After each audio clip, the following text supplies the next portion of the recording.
পূর্ব বর্ধমানের মেমারিতে ভুয়ো লটারি বিক্রির অভিযোগে তিনজনকে গ্রেফতার করল মেমারি থানার পুলিশ।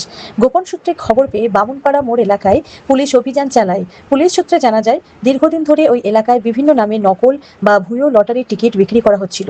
সেই অভিযোগের ভিত্তিতে ঘটনাস্থলে পৌঁছে তল্লাশি চালিয়ে বিপুল পরিমাণ ভুয়ো লটারি টিকিট উদ্ধার করা হয়।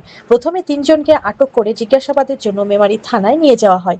জিজ্ঞাসাবাদের সময় তাদের বক্তব্যে অসঙ্গতি ধরা পড়ায় এবং লিখিত অভিযোগের ভিত্তিতে পুলিশ তাদের গ্রেফতার করে।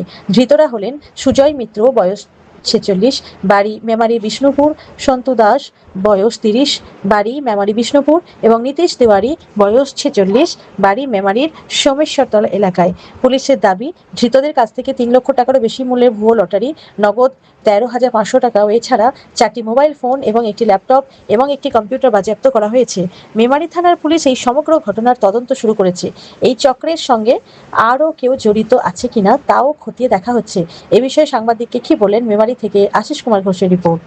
ঘটনা হয়েছে কালকে মেমারি বামনপাড়া মোড়ে ফোন চলে আসে 2 নম্বর লটারি কাউন্টারে পুলিশ অভিযান চালায় এবং সেখান থেকে বিপুল পরিমাণে ভুয়ো লটারি টিকিট, যেগুলো সরকারকে জিএসটি অবৈধ সেগুলো দেওয়া হয় না, সেরকম অবৈধ টিকিট পুলিশ রেড করে উদ্ধার করে। কত পরিমাণটা কত হবে, কত লক্ষ? পরিমাণটা এখনো পর্যন্ত আমাদের কাছে সঠিক ডেটাটা আসেনি, তবে বিপুল পরিমাণে। না, টিকিটটা নয়, মানে কত টাকাটা বলছি। টাকাটা তো মোটামুটি অ্যাপ্রক্স 3 লক্ষ টাকার মতন এখন জানতে পেরেছি আমরা পুলিশের কাছ থেকে।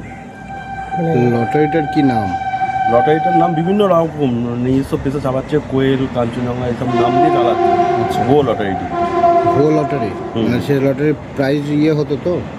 প্রাইজ তো তখন প্রাইজ হতো না, তো এতো গভর্নমেন্ট স্বীকৃত নয়। আচ্ছা আচ্ছা, ঠিক আছে, এবার মানুষ প্রতারণা হতো, প্রাইজ ঠিকঠাক হতো না। কতদিন ধরে আপনাদের মূল অভিযোগটা কি ছিল তাহলে? মূল অভিযোগটা এই অবৈধ টিকিটটাকে বন্ধ করার জন্যই আমরা পুলিশের কাছে কমপ্লেন আর করি। যে সমস্ত কোম্পানিগুলো বৈধ টিকিট বিক্রি করছে তাদের সমস্যা করছে তো? তা অবশ্যই সমস্যা করছে। কি ধরনের সমস্যা করছে? তাদের টিকিট বিক্রি তো কম হচ্ছে, হ্যাঁ, মানুষ বিভ্রান্ত সৃষ্টি, যে কোনটা বৈধ কোনটা অবৈধ বুঝতে পারছে না। হ্যাঁ, যে অবৈধ, এই জন্যই কমপ্লেন আমরা করেছিলাম। আপনারা কিভাবে বুঝলেন যে ওখানে হচ্ছে এরকম? আমাদের কাছে ইনফরমেশন ছিল, অনেক দিন ধরেই ইনফরমেশন ছিল। আচ্ছা, ঠিক আছে।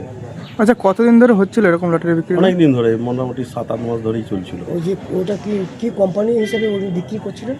ওরা নাম বিভিন্ন রকম নাম দিয়েছে, ভুটান এইসব আবিজাবি নাম দিয়ে চালাচ্ছে। আপনি কোন কোম্পানি বিক্রি? আমি ডিআর কোম্পানির স্টকিস্ট। সাধারণ মানুষদের উদ্দেশ্যে কি বলবেন এই যে এরকম ঘটনা ঘটলো? সাধারণ মানুষকে একটাই জিনিস করবো, আমাদের পশ্চিমবঙ্গে ডিআর লটারি ছাড়া কোনো টিকিটই বৈধ নয়।